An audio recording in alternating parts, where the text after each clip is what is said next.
Meeting Wednesday, 21st of October. Do you want me Most to exciting council committee in the Far North District. You've got the short straw today. You've got me in the driver's seat. And I've got apologies from His Worship the Mayor and Councillor Felicity Boyd. So I'll move your apologies. Can I have a second, please? Thank you. I'll put it on my carry. I'd like to start off by moving that this committee congratulate Councillor Felicity Boyd, who graduated yesterday from Massey University with a Master of Resource and Environmental Planning second class honours. So I'd like to move that. We recognise that in the minutes, which is an awesome achievement. Thank you very much for seconding that. Councillor Stratford, I'll put that to the committee. All in favour say aye. Aye. Those against, no, carried. I'll just get rid of that and join the team. I don't think we've got anyone teaming in, have we? No. No. So I also have apologies from Andy Finch, who's not here today. So we've got the dream team. The dream team. Oh, Glenn Raymond to my left and Kim Hammond to my right. So we're in really good hands. Doesn't make you asleep.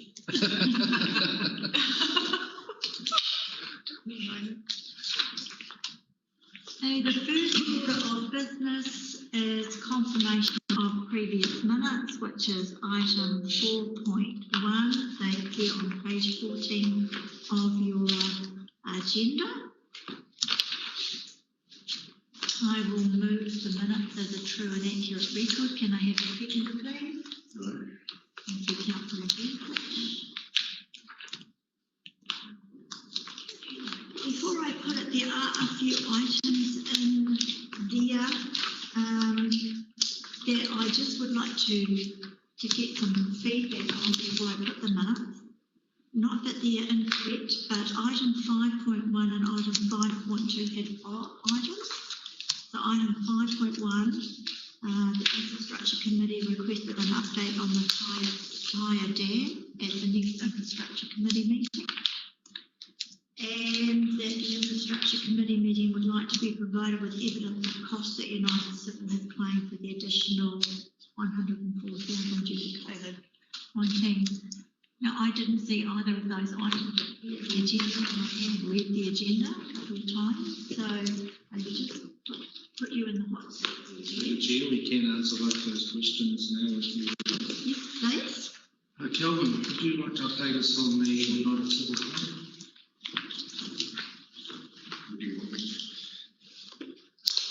Yep. So we've been, through the chair, we've been working with Stantec, who are the engineering representative on this. I'll just pull up the email that I received this morning. So the initial claim was put forward by United Civil at the amount that we requested at Infrastructure Committee meeting, and that was prefaced with the fact that we were still negotiating, and that would be the maximum. Since that time, we received information from central government on how to handle claims in relation to 3910, and that information was provided back to United Civil. That included the allowance for subsidies, the inability to claim for any profits or back office overheads. That resulted in a resubmitted claim from United Civil of approximately 54,000, down from the original 104, and that is what has been settled on with United Civil. There's full details of the claim available, and we can send them through. It has now been resolved in accordance with central government guidelines on those variation claims. Excellent, thank you. Are there any questions on that?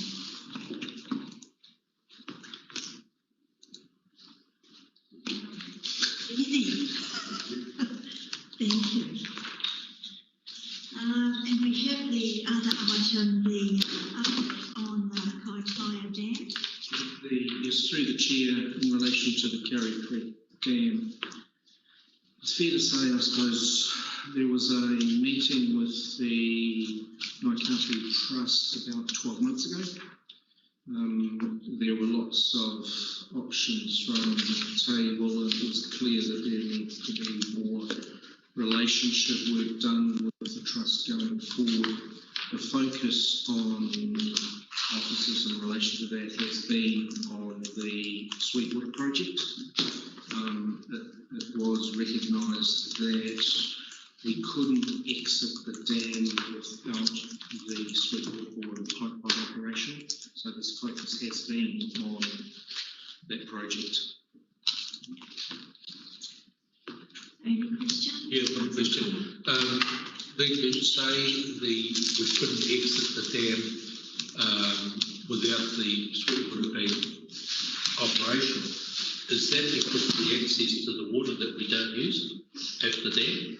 No, through the chair. It is simply because that dam is actually provides some resilience every year when maintenance takes place. So we may not use it, but it's there as resilience in case we do for a period of the year. So that's why the decision was that we really do need to keep that there as resilience until we've got Sweetwater up and running.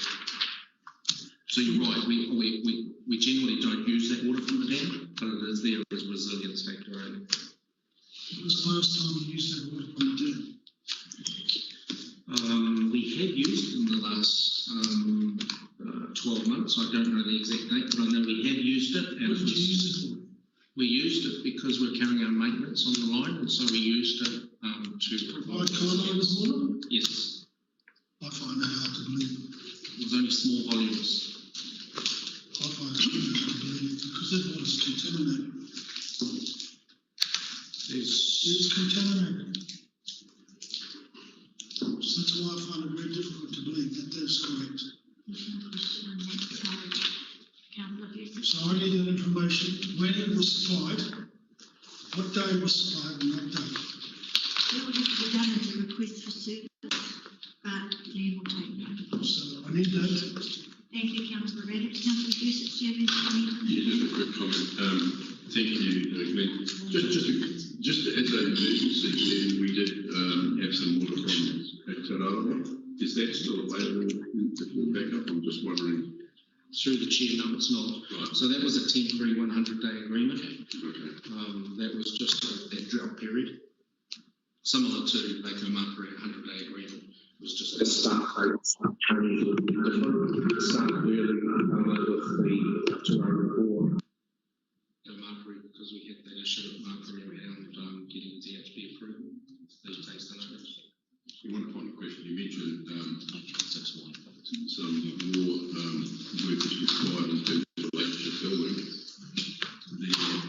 There was an email that had sent around suggesting a way forward on that through mediation. And I would suggest that we start that sooner rather than that. Do you have a date maybe just on that? No, I don't. And I'll also, who did you send the email to? And I'll follow up with that. Sean and John Carter. I can send something directly to you. Can we leave that with you to follow up? Yep. Any further discussion on the minutes? If not, I'll put it. All in favour say aye. Those against no. Carried. Thank you. Item 5.1, page 22 of the agenda is the NTA maintenance contract year 2 provisional data quality result. Calvin, would you like to come up and join us? Sure. So we have a recommendation here on page 22 that the Infrastructure Committee receives the report NTA maintenance contract year 2 provisional data quality results and notes a consistent improvement in data quality. Also move. Can I have a seconder, please? Thank you, Kelly. We moved and seconded. Calvin, would you like to speak to that? Thank you. Through the chair, I'll take the report as read. But I guess the purpose of providing this information to the elected members is to demonstrate the improvements that we've seen over year 2 of the maintenance contract and data quality. Now, data quality was one of the key drivers of the new maintenance contracts in terms of how it supports development of a structured and strong submission to NZTA for funding. So as you'll see in here, the data quality for FFP has moved from 68 to 86%. The most pleasing thing across the region is all three moved and increased. And FNDC have actually gone from the equal poorest to well ahead of everyone else, which is a great effort. The other thing, if you'll note in the graphs on page 23, on the right-hand side, there's bar graphs there showing last year's result, this year's result, and the national average. What we really focus on is the size of the red bar, so those are critical areas in data, and the red bar in Far North has dropped dramatically, both against last year, but also well lower than the national average. So that's a result of both contractor effort and internal staff effort, and is driven by the probably about 9 or 10 KPMs that are listed in page 22. Thank you very much. Questions? Kelvin, can you give us an example of some asset management data that might be in the red bar versus something in the green? Yes. So some of the red bar stuff is to do with ceiling lengths or ceiling quality. So one of the things is how we manage bridge approaches and whether that's tracked as a ceiling length. We're still working on how RAM handles those things. So in a lot of cases, it's actually how the asset management system is set up. One of the things we're also working, NZTA are presently working through their national data standards, which will drive a lot of the areas where there's a bit of inconsistency in data. And one of the outputs of that is we're working with NZTA to fund the consolidation of the region's data into a single RAM area, with the ability to extract in future if we need to. So that would have each attribute of data having its home council as a tag to the attribute of data. But what that actually provides is us getting consistent data across not only the region but the country to support further decisions by NZTA. Yeah. But it's anomalies in ceiling lengths. I think the other one was a lot of work around signage where we haven't captured all the signage attributes. And so the guys are going through now doing a program of actually adding that to their routine inspection program. Because previously it was capturing defects only, not updating missing data. And additional question. So we're doing quite well compared to the national results. But would you say that we have a lot of disparity, because this is for the Far North, even if you drive around, there is great difference in roading across our district. Is there any way to pinpoint? The data itself is measured by asset class as opposed to location. Yes, so it's more about the. So some areas will bring our average up higher than others. Yeah, and this doesn't necessarily mean, this isn't necessarily a reflection on the quality of the network. This is the quality of what we know about the network. Yep. Thank you. Thank you, Councillor Stratford. Councillor Vucic. Yeah, I'm very pleased to see such a big market improvement. That's very, very good to see, given that it's so important, as you mentioned, in terms of our submissions to additional funding and projects. Just one question I have though is there any one thing that stood out that allowed us to achieve a major, what are the key things that stood out that allowed us to achieve such a good result and improvement in our data quality? Through the chair, yes, I think probably the primary one was increased collaboration between the NTA staff and the contractors to actually clarify the focus areas of the contract. So I guess the first year of the contract was bedding in the KPMs, and it was more adversarial relationship about whether the KPM was right or not. In the second year, we moved to a much more collaborative approach with the contractors to actually go into their offices, provide them further training on what it was we were trying to capture, where the holes were, and actually analysing the data we were getting on KPMs to make the improvements. Thank you, Councillor Busic. Councillor Collard or Councillor Barnett, do you have any questions on item 5.1? No. Member Gardner? No? Okay, if there's no further discussion, I will put the recommendation. It's been moved and seconded. All those in favour say aye. Those against, no. Carried. Thank you very much. Item 5.2 on page 28 of your agenda is the NTA maintenance contract, year 2 maintenance contractor key performance measure KPM result. The recommendation is that the Infrastructure Committee receives the report and note that this paper demonstrates consistent improvement in contractor key performance measures. Also moved. Can I have a seconder, please? Thank you, Councillor Busic. Been moved and seconded. Alvin, do you wish to speak to this report? Through the chair, again, take this report as read. I guess the main message of this one is we are starting to get more consistency out of the contractors in terms of the 30 plus KPM measures. It doesn't necessarily mean that we are completely happy with where they're at, and we get this improved consistency comes at the end of a full formal review of performance at the end of year 1, which we presented to council about this last year, where we'd identified a number of the key KPM measures that were contributing towards, I guess, performance measures not transferring to actual performance in the field.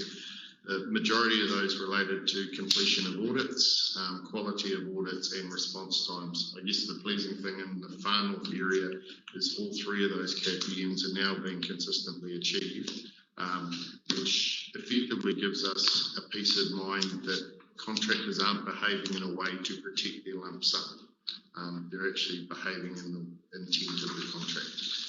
Now, there's some other tools we're developing at the moment to provide elected members with confidence that not only are the contractors out there inspecting, but also NTA staff are seeing what they're doing. I believe there was a map included in last month's infrastructure meeting where we show the areas of the network where contractors are going and where the NTA staff are going. While we're only obliged to contractually to audit 10%, we're actually covering more kilometres on the network than the contractors are under our thing. So there's always things within KPMs that drive slightly perverse behaviours, and one of the actions out of this year's review is to actually make sure the weightings of the KPM are correct, each KPM are correct to drive the outcomes that we're looking at. Thank you, Mr. Thomas. And before I go to questions, just while we're on the subject, through our roading portfolio regular meetings, we've been looking at mapping one of the areas that you and I identified was the fact that the Hokianga area didn't seem to be getting audited. You had a really good explanation for that. Would you like to share that with the committee? Through the chair, the explanation for that was actually a data coverage issue, and the fact that the initial map that we produced was based on, we found out afterwards where the download was completed, and when they lost coverage it didn't track their usage. Aaron's been working with RAN to correct that issue, and we had paper records for being in Hokianga at that time. We just didn't have the GPS records to match it. So we're confident that the next time that report comes, it will show a more accurate reflection of the network coverage. And you can give the committee absolute assurance that Hokianga is getting the same level of service.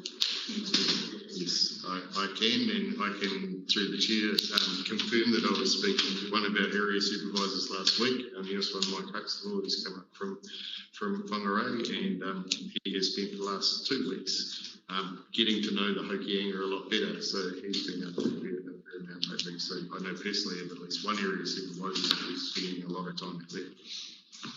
Thank you. Questions from the committee? I see Councillor Vucic had A couple of questions. Thank you for that last item. I did suggest that was just to excuse paper records should be used. So I'm pleased, and I do know that I'm sure the auditing would have been done. So I'm pleased to see that's the case, and I'm also pleased to see that he managed to get back out of those areas without falling on the big potholes I see the paper mentioned. But just on, I couldn't help myself, sorry, I apologise, Madam Chair. But I just wanted, I have a question, this is on page 28, where these paragraphs often says the inspection frequency therefore except the level of service of each classification of the road. Is that, I don't quite understand it, I would have thought the inspection frequency is set by the level of service in classification of each road. Otherwise, I'd say let's do some more inspections. Through the chair, it is a combination of both. So the classification of the road based on ONRC determines the maximum levels of service given audit frequency, and the more often you audit, the more you find things, the more quickly you fix them. Within the contracts, we have the ability to change the audit inspection frequency at no cost, so long as we move some in and move some out to keep a consistent workload. If there is a desire to increase inspection frequency and therefore increase level of service across the board, then that would come at a cost. So related, second to the last question, and related to that is on page 29, where we've got the polygraph summarised contractor performance for year 2, noting the lower monthly compliance score, and I notice a downward trend there. Can you please comment on that, and will you increase the levels of inspection because of the performance score seems to be lower? Through the chair, to clarify, are you talking about the graph on page 29? 29, yes. Yes, so the graph on page 29 with the arrow beside it, low means good. Oh, okay. Yep. Sorry about that. So below the line of 10, which is where the green bar ends, is achieving KPM, so that's 90% achievement. Yeah, it is a little confusing because the graph on the next page high means low. Yep. Right. Thank you. Good. Thank you. Councillor Cullen. Through the chair, is there a relationship between the roading RFSs and the reporting that we're seeing here? We are definitely seeing a decline in RFSs. So over the last 3 years, if I can get the exact numbers, but I think in the FNDC area we've seen a 9% reduction in RFSs. There's always an argument that people have given up complaining. So that in itself is not an absolute measure, but we are definitely seeing a reduction in RFSs, and within the KPMs, some of them relate to timeframes of responding to RFSs as well. One of the processes we're working through at the moment with the wider FNDC team is how we can further improve the RFS response, particularly when a job is scheduled to be done in the future. At the moment, the RFS is closed off, which creates some confusion amongst the customer and how we can actually put a new status in RFSs to say the work is scheduled with a date and actually continue to manage that through. But yes, we are seeing a reduction in absolute numbers of requests. Thank you, Councillor Cullen. Councillor Ryder, do you have a question? So what you're saying is that, for instance, Bottom Logan, who does maintenance on our roads up in the Far Road, once they do a job, do you people go and inspect it? Yes, we do. We do MSQA and we do post-completion audits, and for even their audits of the roads, we're required to inspect at least 10%. I'll tell you what, I'll give you a classic example, and I think it's important that you go and have a look. Take a section of Gills Road, and I would have showed Dave Collard on my way home. There was a blowout on the tar seal 2 months ago at least, and I remember bringing it to council, getting it done, finally they'd got it done, and they came along with wet tar and slapped it on the road and took off. And within days, it's back to what it is to this day. To this day. Now there is another blowout on the road, just a few 60 metres away. There's another one, real beauty, and nothing's been done, and it's just sitting there. And I've given up. I've given up on this, but this is, you know, if it was checked, they would have been made to come back, fix that bigger road up. So through the chair, just to clarify, we don't check every pothole replacement or we check 10% of the completed works. We check every one of their capital works. With respect to pothole repairs in winter, there is a temporary process that has to be done because we can't do finalised repairs in the winter season. But if there is an issue with the quality of work or a blowout reoccurring, then the only way we find out about it between it happening and the next inspection is if an RFS is raised. Can I just pick that up? Because Councillor Meddy, that's my standing invitation. We're quite proud of the fact that these guys are over-inspecting on the numbers, the proportion of people that they mandatorily have to inspect, and that we're getting better feedback from customers in general about the quality of the road, so it's heading in the right direction. But I know you're right. If you see something like that, would you? I don't know if you take a photo on your phone, but if you send me the location and the issue, definitely get us watching it. Because when NTA came into being in regard to our roading, we were specifically told that they will have 2 inspectors up in our area to check our roads. 2, and I know Gareth Boyd's one of them, and I forgot the other one. And let's be honest, it's not been done. I live up there and I get the complaints. It is being done. The other thing, well, hang on. I live on Stones Road and we don't complain.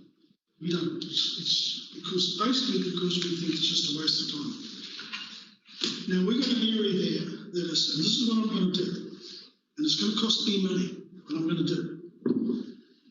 We have an area there where the congregation is very bad, and it's on the corner there, and the vehicles come around, and instead of keeping to the left, they shoot out to the right to avoid it. And it happens all the time. So what I'm going to do, I'm making contact with Fulton Hogan, and we're going to get a grader. When they come to grader at Spain's Road, they're going to grade at that corner. And what I will do is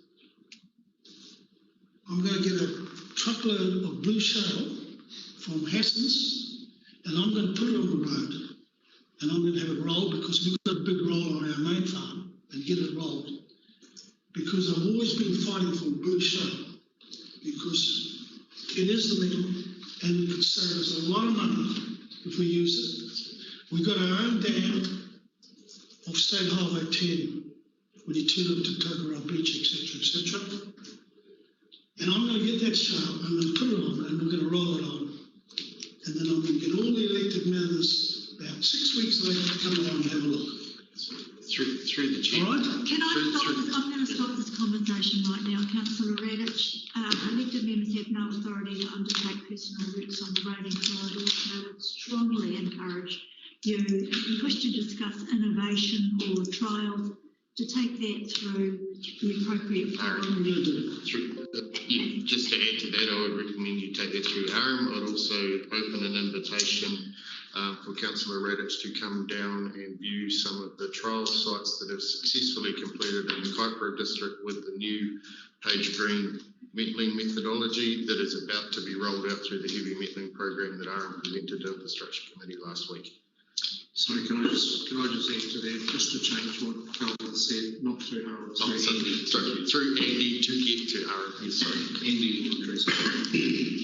So I'd just like to, I've got a question for you. I'd just like to comment on this particular subject matter.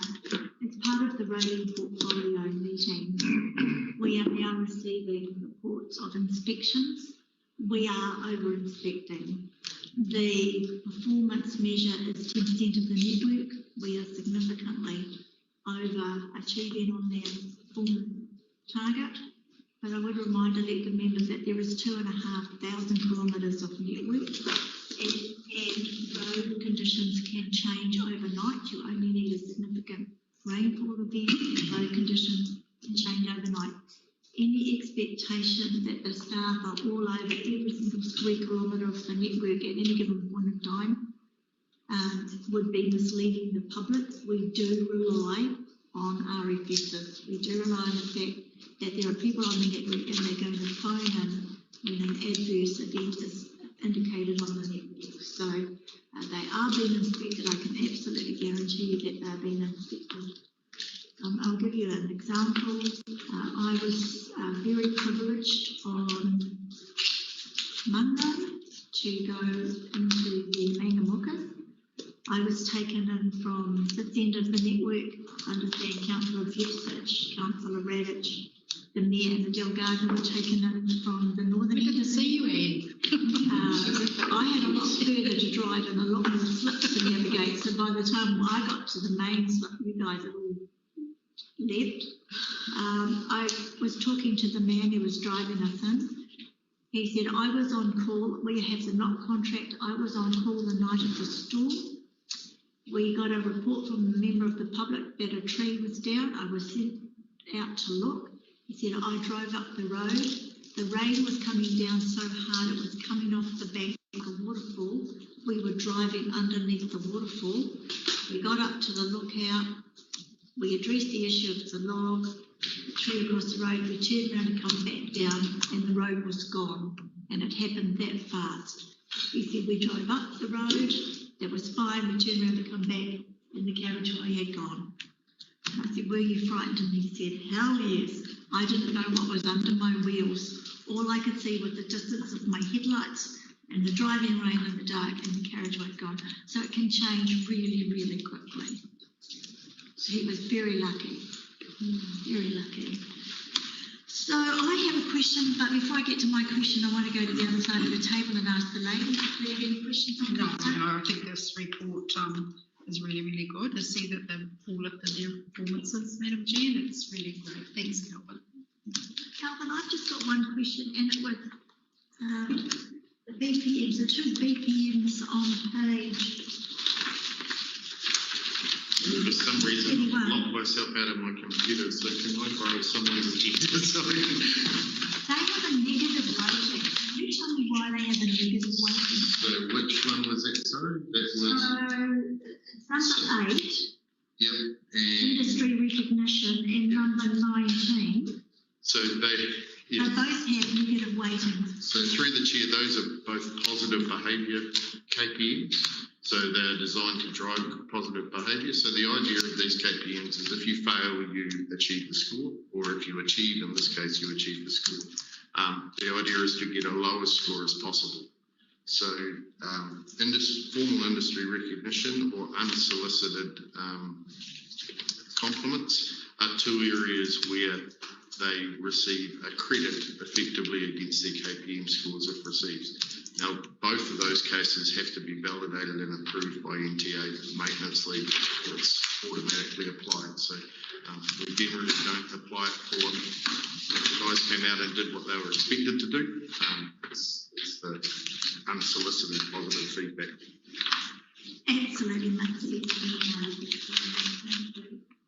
And I had one further question under KPM 25. One or more non-conformance notices is a fail. What is the penalty for a fail?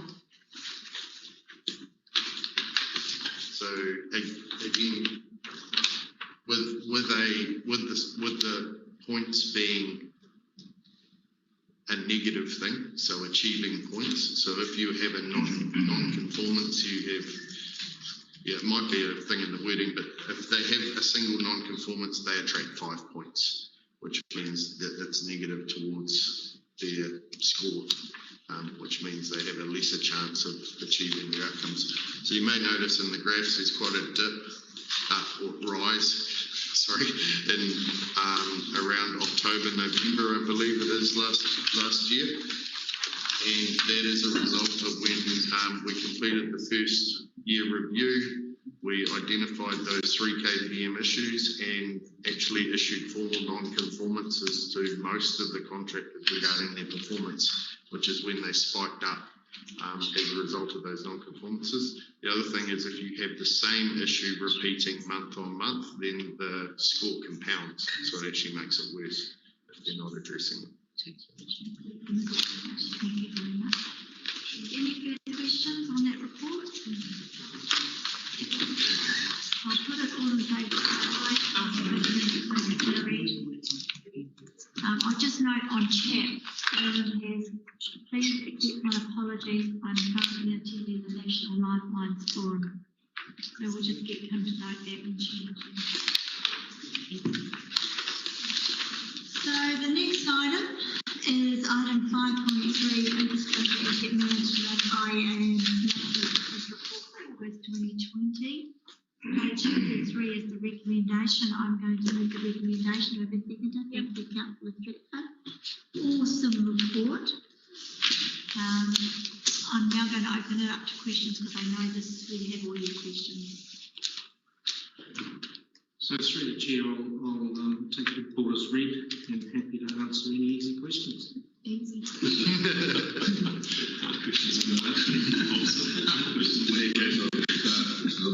Easiest question. On page, so yeah, good report, thanks very much, and it's good to see comments coming through on some of the community Facebook pages which you included in there that are positive. Some of those where people picking up litter on the side of the road, I know that makes us nervous because it helps safety. Still, on page 28, on 38, so not the report. Sorry, what Page 38. There's another comment there which says it's talking a fair amount of squeaky wheels to get this done. This is the known line. I just made a comment on that and said it shouldn't take squeaky wheels. I wouldn't mind a comment on that. You know, can we be more proactive? Because I don't want to train people to actually make the work gets done. But the area that I'm more concerned in is on page 40. And I just want to comment in terms of the capital works program spend, how we treat it. Doesn't look too bad. You look at the graph on the bottom of page 20. So that's the area that we're comment on relative to last year. That's what we're really doing. And we'll just wanting some feedback to what this coming year looking like. Through the chair, perhaps I could just comment on the first question. I understand it's actually quite difficult to answer without knowing background as to what drove that squeaky wheel and what the situation is. But the roading team, as Calvin mentioned in the prior report, are really focused on customer experience and raising customer experience across the business. We've done a deep dive into some areas that we can improve in that space. So hopefully, as time goes on, we get less squeaky wheels requiring driving action. Calvin, perhaps you could comment on the progress in that program. Yes, through the chair. To date, for the first quarter, our capital delivery for roading is approximately twice what it has been for the same time in previous years. And Greg and the Capital Works team have a great deal of confidence in their ability to deliver the roading program this year. There's out of 27 odd million of name projects, there's less than 1 million deemed at risk at this stage, and those are actively being worked through. So one of the things that's enabled us to have a fast start is the COVID carryovers. So they provided us with work that was already awarded that the contractors were able to get through, but also we were able to confirm the program early in the financial year, which has meant that with the exception of a couple of bridges and resilient slips, all work is already out for tender or has been awarded for the 27 years. Just on the capital works program, we are all aware that this has been a particularly challenging year. So we are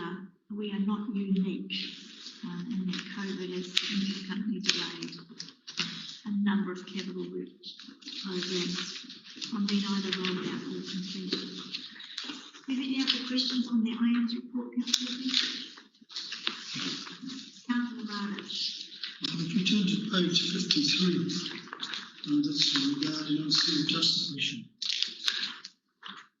That is Pickery Road, because you did one there last year. Pickery Road. Through the chair, I will need to check that one specifically with Aaron. However, the list is being developed in consultation with forestry for the routes that are intended to be active for this year. So if it has been missed, I will follow up with Aaron and get that one added on.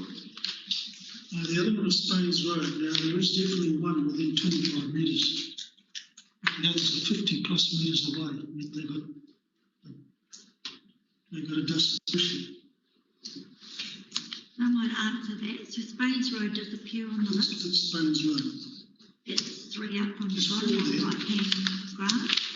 And if I take your attention to the 4 bullet points, the eligibility threshold for unsealed dust submission is the 4 houses within 25 metres, average speed, traffic volume greater than heavy commercial vehicle. My road doesn't appear on here, and I know for a fact that there are a number of houses within 25 metres, but they don't tick the other boxes. You don't understand, they did it last year. They did the dust submission on those houses last year. Now, one of them were inside the 25 metres, but the other 3 are at least 50 metres, at least, and they were done. It may be That's why I'm just it's different. It's all 4 of those bullet points, Councillor Rada. get it. Okay, moving on. Councillor Collar, do you have any questions? Yeah, same page. I just understand that the roads have been selected that are there. That's great. Just a query in the paragraph above there, where FNDC will apply suppressant to several historically identified sites. Right. Forestry sites yet to be agreed with Hancock's, Northern Forest Managers and Summit Forest and any other operator. Does that mean there's still roads to be found or to be selected for submission?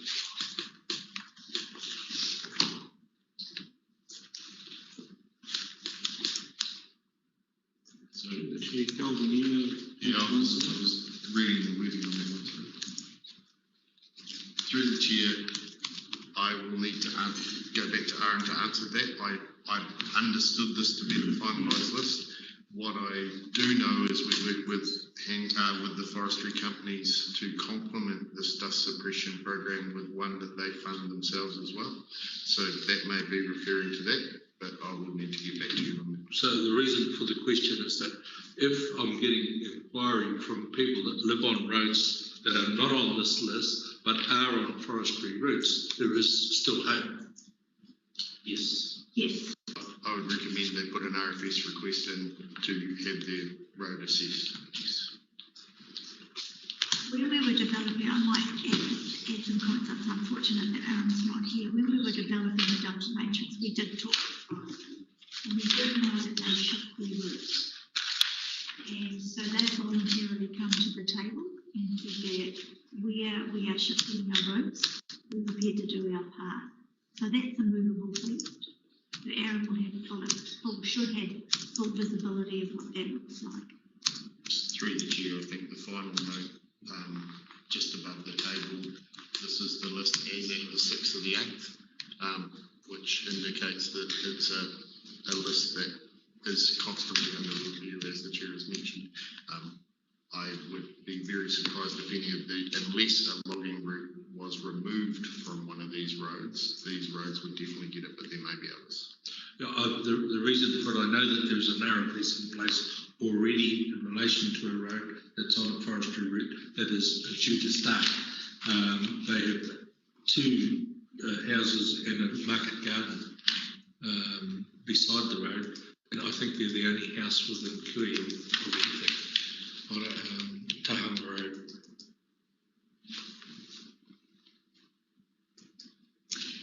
Okay, on the side of the table, ladies, Councillor Stratton.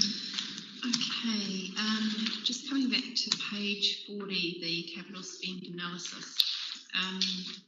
I was surprised that there's zero carried forward in the reports on the next page. I couldn't see clearly what we've delivered for this quarter that is in this year's budget compared to what's in the previous. You know, what percentage of projects were carry forwards, Glenn? You know, whilst it's all coming out of the same capacity, we've usually measured what we're delivering of our annual plan.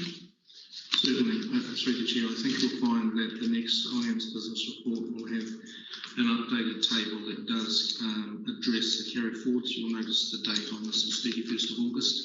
And I think from memory that was prior to Council approving those carry forward programs, so it wasn't listed on there. Very good, thank you. And my next question is on page 48. Well, it's not a question, well it is. So the MB labour intensive program, is this the fund that we're supposed to be doing some resilience work in Moetua with? So it hasn't started and I'm getting constant calls from people complaining that drains still aren't cleared from the previous flood. So through the Chair, perhaps I can provide a bit of background, and if I miss anything out, Kelvin can fill the gaps. So absolutely there is some of that funding that is being used in the Rewa area. We are limited to what we can do by the timing that the money needs to be spent within. So in respect to addressing Maria's flooding issues, the money's being spent on design work to relook at the solutions that have been considered in the past. There is some thought that perhaps it doesn't quite deliver what we need it to do. So there's some money being put aside, in my head about 180k, that's being used to relook at that design work so that we can actually nail down what work's required. And the follow-up work will be outside this piece of work that will be part of Council's LTP. How about just roadside drains and culverts? Kelvin would be best to answer that. So through the Chair, there's two parts to the MB funding. So there was the original labour intensive, which was primarily roadside vegetation clearance, river cleanup and the likes. And then if you recall, there was the additional $2 million worth of storm funding. That storm funding scope was sent to the MB at the start of last week because they actually need, with the Mauriwa component, they need to sign off on the scope. And within that, there is about $50,000 worth of roading specific Mauriwa works. The current discussions with the MB before we can actually start are to confirm whether the value attributed to Mauriwa out of the $2 million is sufficient to meet the stipulations of the Minister at the time. And that explanation that Glenn just gave as part of the discussions we're having with MB now is if they want all the money to be spent at Mauriwa, we can't achieve it within the short 6-month time frame of expenditure. However, the original intent of that variation before the clarification came was actually to spend on storm response activities across the district. So we expect to get enough from India in the next couple of days, and as soon as we get that, we'll be able to do the things that we're going. In the meantime, we're still progressing with the routine storm response program that is funded through the NZTA Emergency Response Fire Acts. Some of those we've tried to avoid at this stage doing Mauriwa because it was covered by the funding. So that's good to know. A little bit of a balance. Because the delay is, causing a bit of... And the reason we are proceeding with some of it is because that funding can both address retrospective spend and future spend. So just one more point with respect to that funding as well, of probably the storm in general. We are probably not even 40% through the storm damage repairs across the network in terms of value. And so the maintenance contractors and our maintenance leads are presently doing quite a juggle between BAU works and pre-seal repairs that need to be done in terms of the upcoming sealing season, which is already high, the emergency works and the additional ME funding. So they're going around and prioritising. I know we have had a number of customer feedback stating people just keep turning up and then driving away. Putting a cone. Yeah. We have a regular program in place for revisits of all existing sites, because if they have deteriorated due to extra rainfall or anything else, they may lift in priority of when they need to be done. So that is one of the reasons why you're consistently seeing people maybe turning up to a site and not appearing to do anything, because we're still having to monitor all those storm damage sites. I see a communication opportunity. Please. Page 55, new footpaths, the Te Tapui one, I'm not sure when exactly that's meant to start, but we need to liaise with the marae when it does. It's likely the hapu will want to do a blessing, please. And I'll just get to the next one, I'm nearly finished. On page 59, there was some comments in there about the toilet for the Waitangi boat ramp, and I noticed some comment there about it being located across the bridge. The intention was for the toilet to be near that boat ramp, so when vehicles are, I don't know who's going to answer this, you might not be able to, Glenn. The intent was that there's a toilet there because otherwise people are doing horrible things at that boat ramp when they come in off the water. Which program is that? Sorry? Waitangi. Waitangi. I'll need to come back to you. Okay.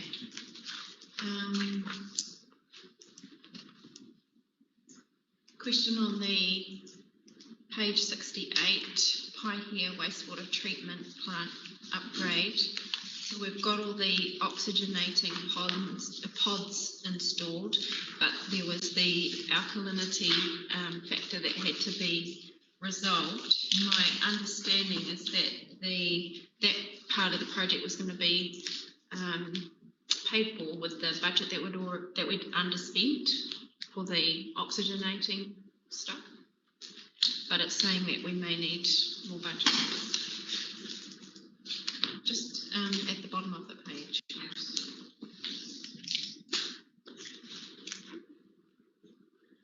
Does anybody remember that coming back to us, asking for more money? We've still got surplus forecast budget. We've actually total spend 5.7 for budget 6.4. But in answer to your specific question, I don't have any recollection of that coming back. Yeah. I've made a note and I'll come back to you. And last question on page 89, the compliance leads that we are requiring for the Kirikiri Sports Complex and Longanui Handrail projects are holding up resolving of abatement notices on those. Do we have an ETA on when this person is going to be appointed, or has that happened already? The new compliance lead has started. So it started 2 weeks ago. Excellent. Oh, that's me. Thank you. Thank you, Councillor Stratford. Member Gardner. Oh, thank you, Madam Chair.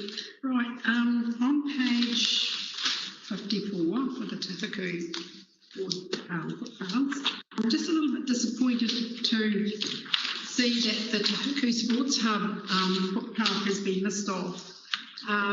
Whereabouts is that at, please? Because there was a motion in June to allocate $130,000 towards that because they were short on the footpath spend.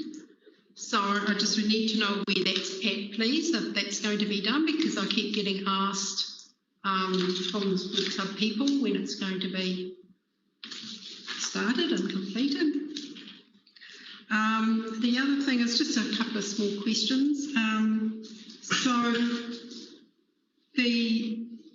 Has the footpath contract, are they going to start on the footpath before Christmas or after Christmas?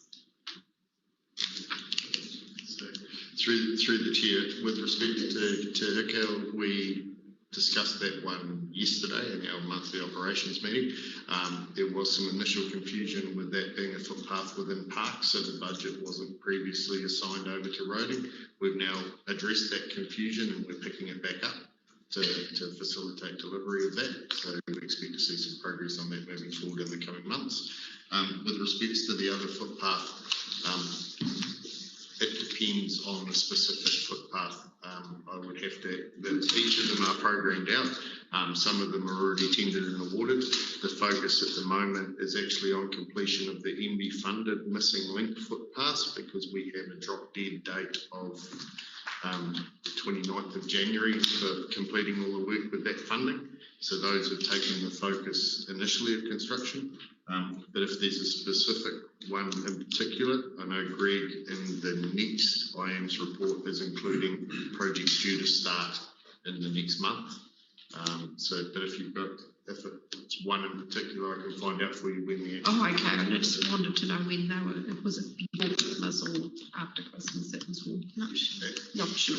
Off the top of my head, I don't know. I could find out for you. Yeah. And the last one is on page 134. It's just to do with the new roundabout that's on State Highway 1, just outside the Kaitaia Intermediate School.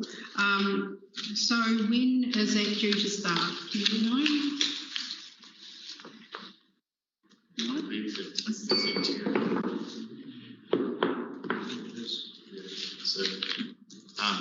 Through the chair, I believe that's an NZTA project. Oh, okay. So well, it is. Yeah. So you don't. Yeah.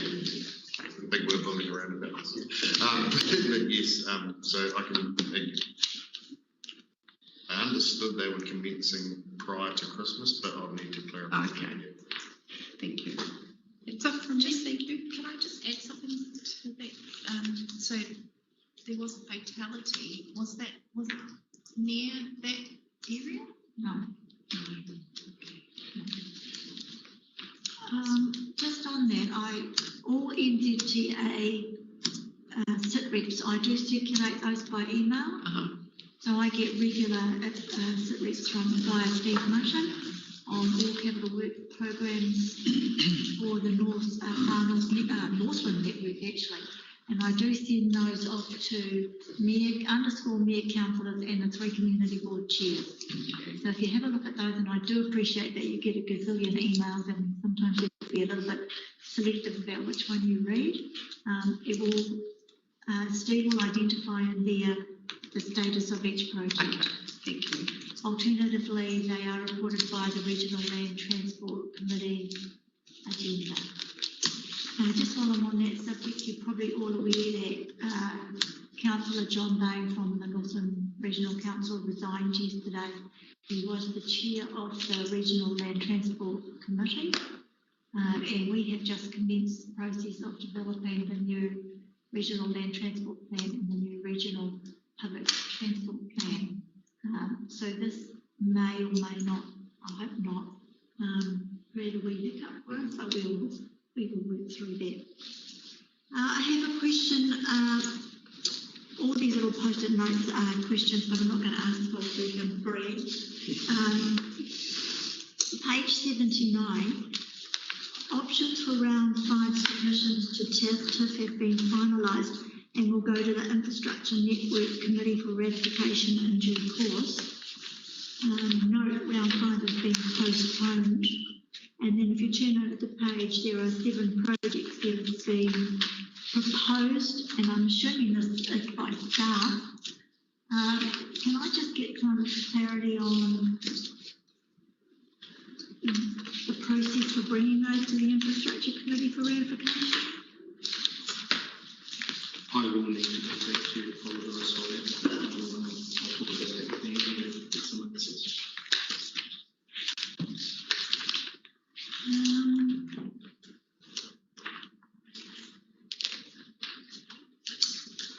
This one might actually be for the Chief Executive. Project Darwin, page 80, 2, under state of play, there's a comment there that the resource consent compliance module has been discounted as it doesn't provide sufficient real-time output and trending.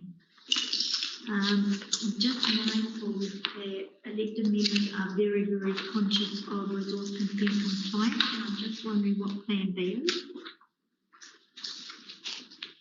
I don't think Andy has the answer for that. I can't provide it. Can you, Glenn? So through the chair, there was one of those words you picked up previously. We'll talk about in there about CSView. It's another piece of software that we have recently, I would say recently in the last 12 to 18 months, started using and populating, which captures all our infrastructure consents. It's a good piece of software in terms of capturing the consents and what the conditions are and when they're required. It's not so good around the reporting piece of it. And I know that as part of this project, they were looking at just what module they could use as part of the same package that we've got our asset management system in, and that hasn't proved to provide the necessary information as well. So it's being looked at, but it is around the reporting piece, not the capturing and monitoring piece. Okay. So on the same subject, on the next page, 83, we've got a priority box, which is red. And in the final sentence, it says we'll need additional resources and funding to resolve. So have we got a program to address that?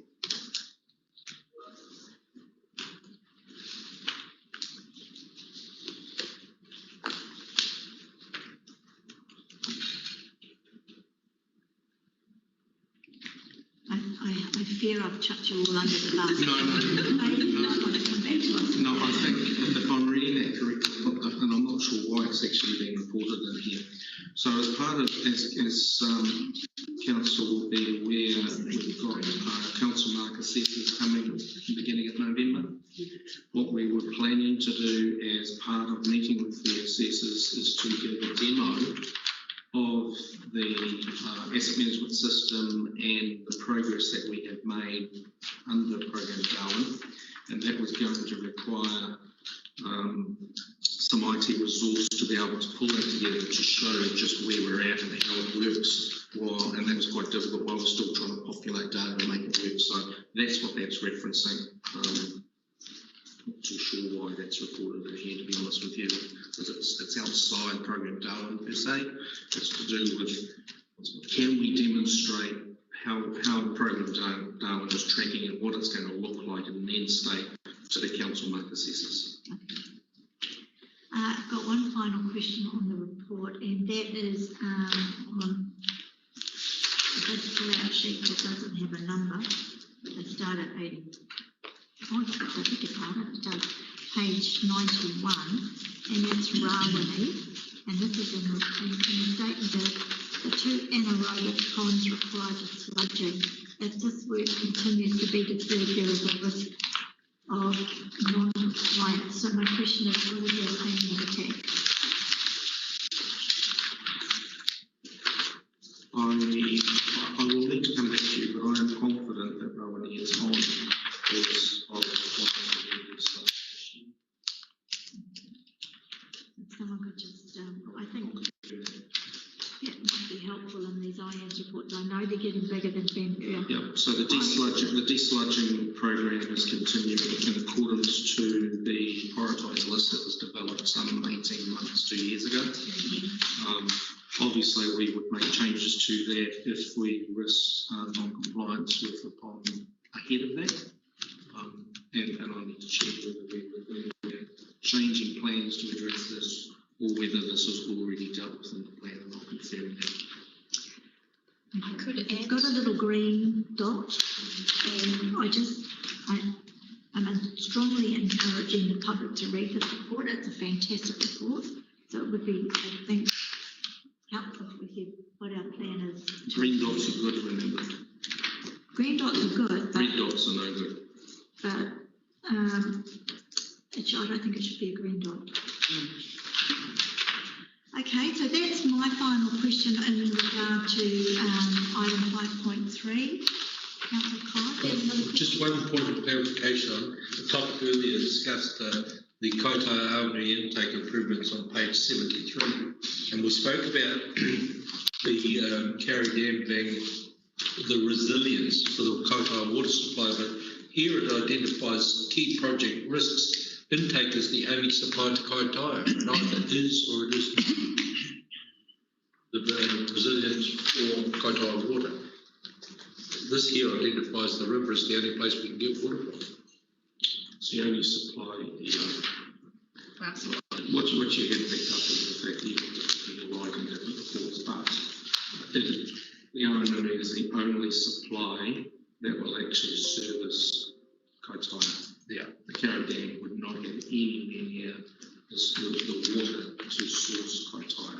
It's a supplementary, but when we are under maintenance periods for a period of peak, that's what that is used for. Yeah. The take-home message from this report is that we are incredibly busy and we have a lot of projects going on. And I would strongly encourage that we get this up on our website so that the public can read it. I think it's a fascinating report, so thank you for that. There's no further questions. I'm going to put the motion. All in favour say aye. Against no. Carried. Councillor Foy had asked me to give the committee a verbal update on the roading portfolio. I haven't turned my mind to it other than I remembered that this morning, so I'm going to wing it. As I've said before, we've started work on the regional land transport plan and the regional public transport plan. We're starting to pull that work together. We've been delayed because the government policy statement on investment in land transport was delayed due to COVID. We've now got the final GPS. There have been no changes from the draft despite our submissions. So dust still does not appear in the final document, but coastal shipping and rail freight does. So one of the questions that I've posed at the Regional Land Transport Committee meeting is that there is still only $4 billion in the pool. The possibility exists that if you try and achieve all things for all people, the pool will become so diluted that we actually achieve very little.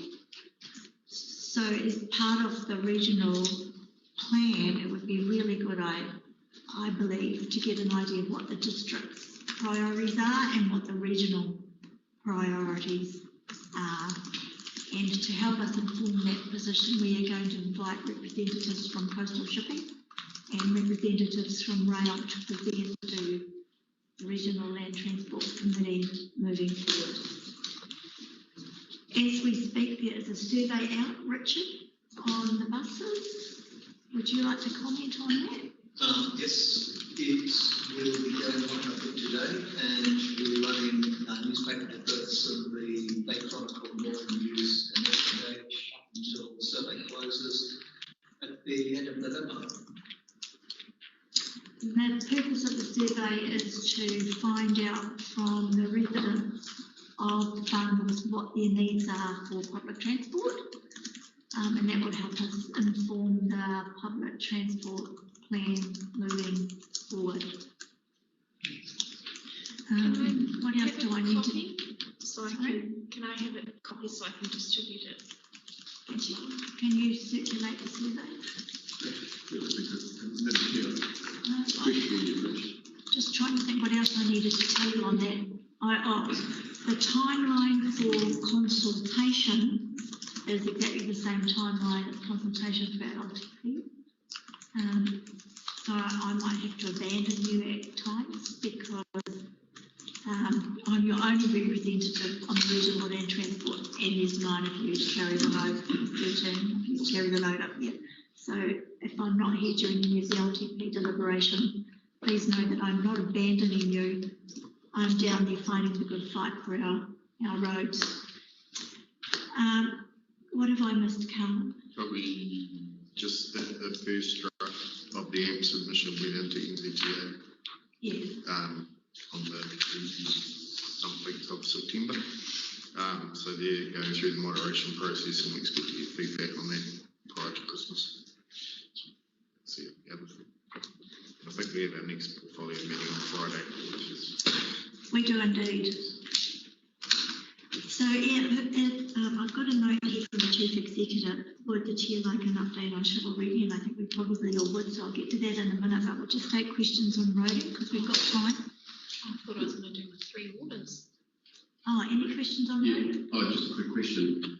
The majority of that fund, I believe, comes from road user charges. So is it effectively, you're saying it's one pool, which I agree. So effectively, it appears that the road users like trucks and everybody else that's paying petrol tax are effectively subsidising rail the cycle way. And is it going to coastal shipping as well? Is that correct? Yes, to a degree. The pool is a hypothecated fund. That means that fuel excise levy, road user charges and ground leases for the roading corridor are all paid into that bucket of money, and that bucket of money is then fully allocated out against the regional land transport plans and the public transport plans across New Zealand. We know that because of COVID that $4 billion pool is significantly reduced. The government has given a written undertaking to top that bucket of money up so that there will still be $4 billion available in the bucket of money. And you'll correct me if I've got any of that wrong. For this year. For this year. There is a conversation that I am a little bit concerned about, and that is that coastal shipping and rail are now eligible to be funded out of that bucket. So potentially there could be less money available for roading, and bearing in mind that roading is not just roads, but it's driver education, it's road policing, it's a whole bunch of other things that sit around the periphery that you don't actually see. It's a bit like strategies and policies. You don't actually necessarily see them. But we know there's some significant conversations to be had in this space. I said yesterday there were 90,000 kilometres of road in New Zealand. I went home and checked my facts. I was wrong. There's 92,000 kilometres of road in New Zealand. There's 4,000 kilometres of rail line. So my personal opinion, I think the government's thinking that investing in rail and investing in coastal shipping will take trucks off the road is flawed. I don't think it will. In fact, I think what it will happen is there will be double handling of freight, and it might actually increase the amount of trucks on the road. But I'm not a roading engineer and I have no qualifications in this space. It's just my humble but educated opinion on roading. So time will tell. Just further comment that a good portion of that money, I think the majority comes from trucks. Taking trucks off the road means that there's even less money. So maybe they need to look at another means of funding rail, coastal shipping and so forth. I absolutely agree. So I will keep you all informed on this process as we move forward. Arnold District Council will have to make a submission. It's a significant amount of reading involved. I do share the documents with you, but I imagine you probably use them for fire starters like I use my resource management app. I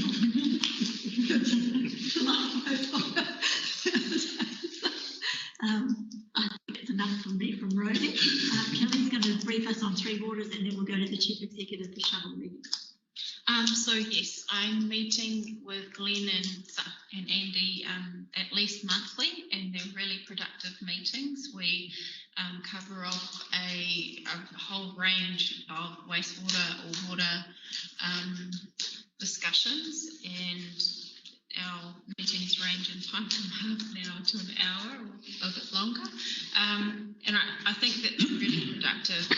So, you know, most of what we've discussed or is reported on is in the IAMS report, but if you have any Three Waters items that you want me to be, you know, pushing along or following up on, let me know. Awesome, thank you. Any questions for Councillor Slatson? Mr. Clark? As you know, the 2018 was FY10 and ourselves $130 million that of extra projects over and above capital spend, which we're on track to spend at the moment.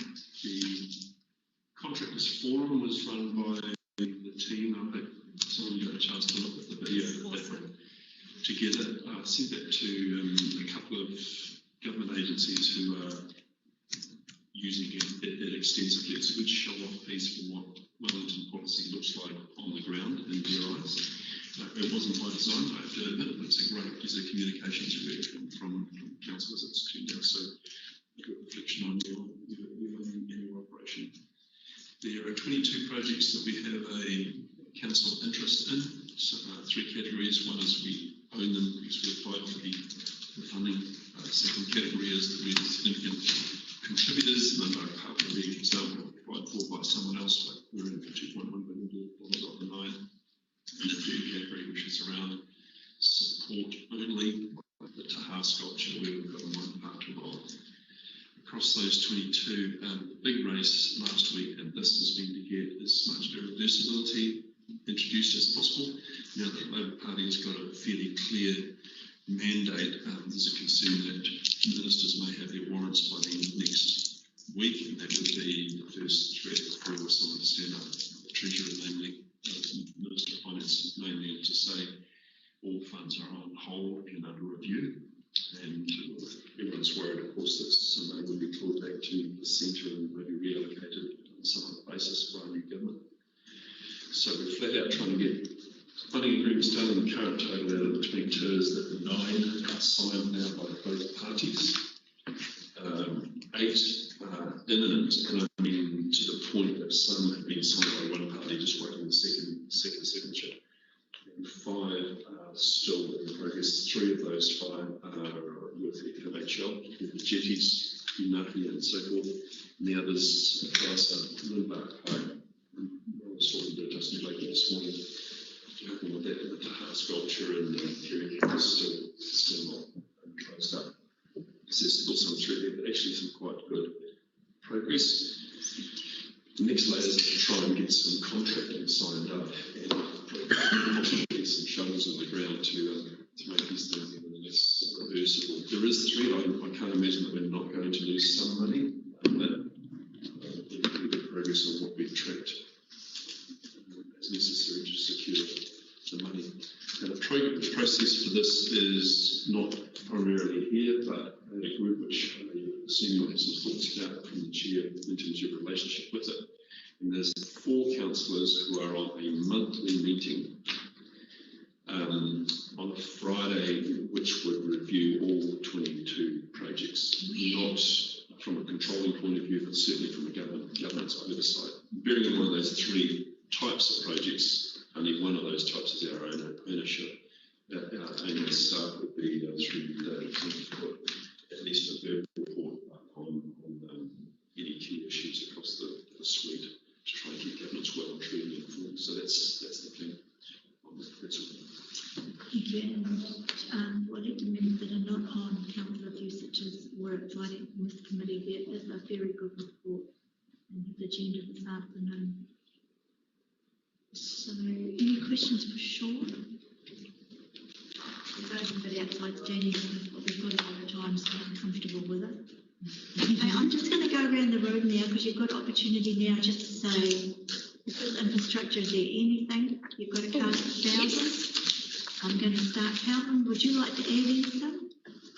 Well, just probably building on Sean's point about the shovel ready and the question about the MB with redeployment. In the September IAM's report is a copy of the regional monthly report that we provide to MB, covering all the activities. So when that is distributed to the members, if you're interested to find out, but at latest count, there were 98 jobs created out of the MB funding to date across the region. There's some real good positive stories and photos in that report. I don't know if this is the appropriate I just wanted an update in terms of the Carter Street ramp as to what has happened there. That tells me that it's been finished or it's been done, something serious has been done. You know? So through the chair, and Calvin will add to this too. So I think what the NTA have done at the moment is the maximum they can do under the current consent conditions. What is about to happen is we're about to engage someone to have a good look about what other opportunities we have to address this or take another position where we can have a ramp at some other location. So to look gamble all of it and come up with a solution around how we can address it once and for all on a permanent basis. So we should add to that. No, that covers it. Yeah. We're confined by the current resource consent conditions. And just then, as we all know, until we've got that report and able to make some funded decisions or some funding appeals, we're throwing money at this thing in a way that's quite wasteful, but the only way for us to short-term it through to that point. So there's a little bit of free spark going on here in terms of method. It's everything being done at the moment is such an expensive short-term works just to keep up. Councillor Roberts, have you got anything you'd like to raise? Yeah, I'm resigning from the Infrastructure Committee from today. And the reason for that is back on their council meeting on the 24th of last month, I regarded the subsidised ceiling of Church Road. Don't get me wrong, I'm not against the ceiling of Church Road. It's just that to me, it's going to be done correctly and fairly. And I felt it hasn't been done in that way. I just couldn't believe that a road counter was put on that road to make sure that the traffic count was correct, and it is consistent. The traffic count was put in February of this year, and that was done, but it was the wrong end of the road. And one would think that the elected members in this room would say, it was put on the wrong end, let's get it put on the right side, on the right end, and get the result. We just bypassed that. And I, who live on those metal roads and many others, feel that's unjust.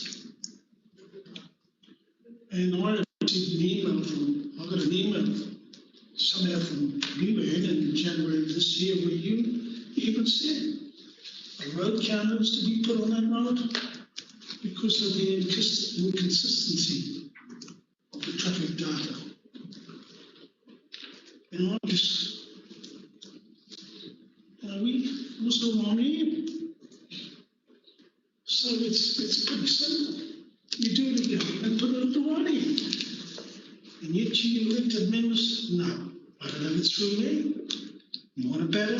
Fair enough. But that respect's gone. And I feel, hang on, let me finish. We are being live streamed. And I just remind you that we are being live streamed. Yes, I know that, but that's to me that is we have to do things properly, because if we don't do it properly, then those other ratepayers that live on roads or little roads will say, what's going on? So the report actually corrected that the counter was at the state highway end of the road. Sorry, Judy. I'll bring this up in the council meeting next week, we'll have our council meeting, and I'll go from there. I'd just like to support Councillor Stratford's comments there, because we were going to NZTA for funding under General Circular 1604. They questioned the validity of the data initially and asked that the assessment be redone. The assessment was redone. The traffic counters were tested as being at the right end of the road. The reassessment validated the data, and Church Road qualified for ceiling under the agreed dust matrix 22 assessment priorities So I am very, very comfortable with their decision. And as your decision to resign from this committee, Councillor Radich, can I just say that you are a valuable member of this committee, and it's always good to have someone who challenges and tests us, so we don't become rubber stamps. So I hope you would have time to reflect on that before you make that commitment. You just don't get it. Councillor, do you have anything that you'd like to raise at this time? Yeah, well, two things. One is, I appreciate Councillor Radich's input. I know he can be controversial and pretty hard speaking, which is great. I think that we need that element of debate.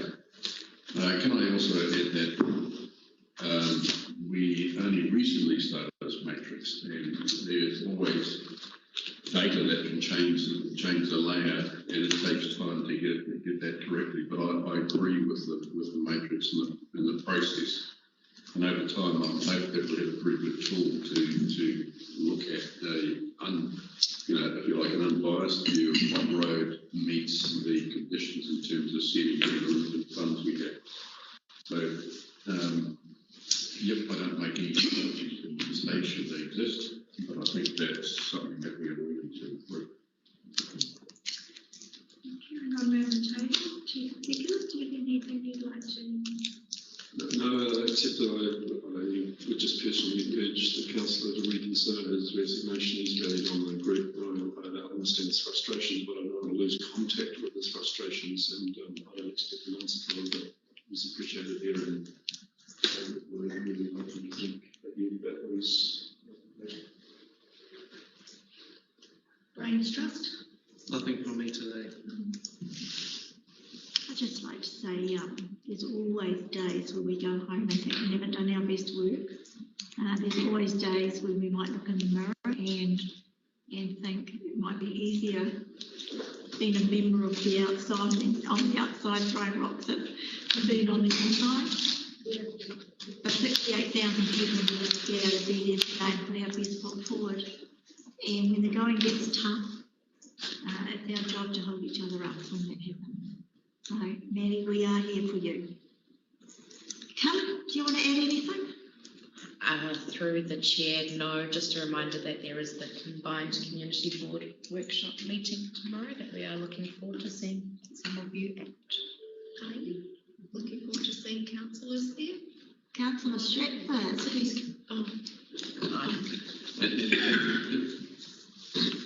Sorry, that's open to the councillors who are non-community boards. So. Oh yes, we'll be here throwing rocks. Or spaghetti.